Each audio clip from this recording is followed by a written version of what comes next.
a sales development rep, as a person who is reaching out to accounts, even as a salesperson, as a sales leader, taking the time to listen to your own calls that you have done, your own discovery that you've done.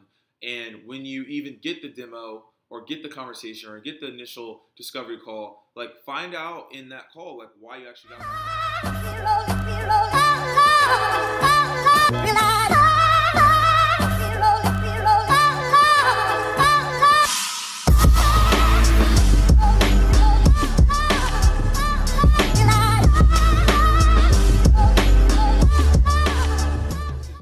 Jay Ingram here, host of the SDR Chronicles, bringing you sales development knowledge, and sales leadership knowledge. And the topic that I'm going to dive into today, as I have my AirPods, but the topic I'm going to dive into today is why you need to listen to your own cold calls. So, I've talked about, why you need to listen to your calls. I've talked about, why that's important in general, but, I don't think people understand, why you actually should be listening to them yourself and not having your manager just listen to them. So when I first started as an SDR, one of the things that, my manager told me is, hey, look, you need to listen to your own calls so you can see where you're making your own mistakes. And so that way you can self-correct yourself. And that way you can actually see, maybe you're going too fast. When I first started, I talked way too fast. It was like Roadrunner fast. Or you're going way too slow. You're being really soft. You're being too loud. You're adding a lot of filler words.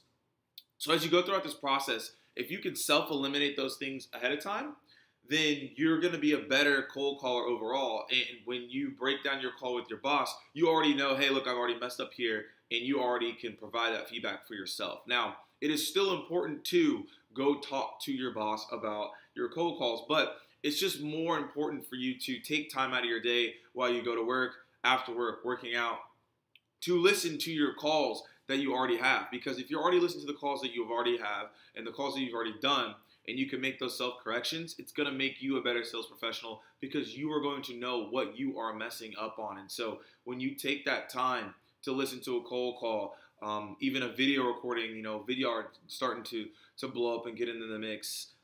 When you start listening to those things for yourself, you realize the mistakes that you're making. And you become more aware of the things that you should not be doing anymore by your own self. And when you can self-teach yourself the things you don't need to do, it's going to help you in your role even more.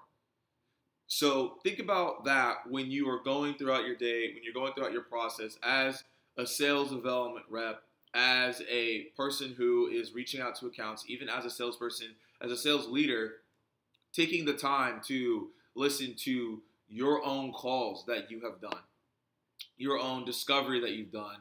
And when you even get the demo or get the conversation or get the initial discovery call, find out in that call, why you actually got that call. Obviously it's good that you got the call. Obviously you did something right, but what did you do right? And then when you do something wrong, what did you do wrong? And it's just going to prepare you for the future when you become an account executive. And even as an account executive, this is something that I even recommend is listen to your own calls and see what you did wrong so you can become your own gauge of judgment, your own person that can be like, whoa, that was terrible. I need to do that better next time. Or, oh, this was actually really good. And that's why it's beneficial. So really take the time, guys, to listen to your own calls. There are tons of tools that can record your calls. There are a lot of things that are applicable overall that can, add benefit and value to yourself. But this doesn't really take that long. It's actually kind of simple, right? It's you play your recording back and forth when you have time to do it. And I'm telling you guys, it paid dividends for me. I realized there was things that I was doing that I wouldn't even realize if I would just sat down and just listened to myself. There were things that I was just talking about that I was like, why am I even saying that to fill a word? I wasn't providing enough value sometimes, and I realized I need to be more, energetic. I need to have more emphasis on that point that I had. There's objections that I was realizing that came up over and over again that I was not able to overcome in the right way. So those are just points, guys. You become your own teacher And at the end of the day, that's what you have to be. You have to be your own teacher. You have to be self-aware, and you have to be growing every single day at 1% to become the best that you can be. And you can't do that if you're not listening to your own calls and taking the time to improve yourself. So, guys, that's why you need to listen to your own cold calls. You need to take the time to listen to even your own videos. When I first learned video to videos, I listened to my videos to make sure that I wasn't saying something crazy. I wasn't being long-winded. I was being very concise and to the point, because at the end of the day, people's number one asset is their time, because you can't get it back. There's no time machines from what I know. So listen to your calls, guys. Take the time to really get value for yourself. Even though your manager will listen to that call, it's still important to listen to those calls by yourself, because I did that and it saw major results from it. So also keep sending socks. People are sending me socks. I love that. You guys know my sock game has to be strong. And as always, guys, keep dialing, and I'll see you guys soon.